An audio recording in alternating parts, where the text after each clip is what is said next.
I'm not going to sue. At least, not yet. But if I can find a good lawyer, maybe I can make somebody pay for misleading me these many long years. I'm referring to the big bun boondoggle that arose when people discovered their buns weren't as big as they thought. The controversy erupted when consumers began posting online pictures of their foot-long sandwiches from Subway beside a ruler. The images showed the torpedo-shaped sandwiches were actually between 11 and 11.5 inches long. Canadians hoping to sue were hampered by our unwieldy measurement system. Most lawyers simply stared blankly at those who complained their footlong was only 27.94 centimeters. Anyway, several Americans filed lawsuits against Subway Sandwich Shops, Inc.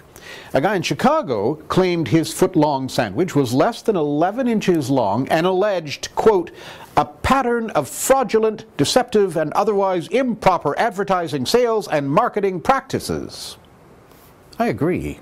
I mean, if you give these big businesses an inch, they'll take a mile, or in Canada, about 1.6 kilometers.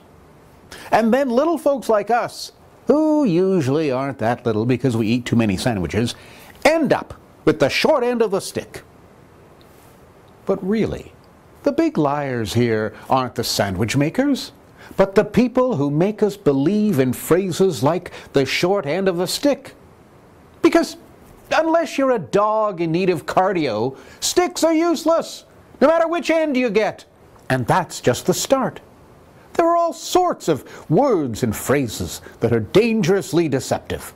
Take, for example, the expression, the grass is always greener on the other side.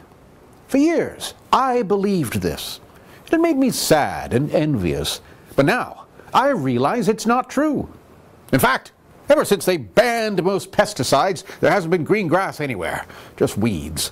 And while it's true those weeds are often bright and green, they're really no better than all the bright green weeds over on this side. Here's another example of mass deception. Most of my life, I've avoided people who have a chip on their shoulder.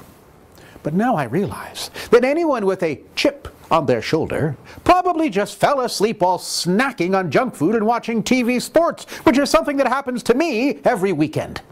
If somebody hadn't misled me, I would have seen people with chips on their shoulder as kindred spirits, and would now have more friends to watch TV and nap with.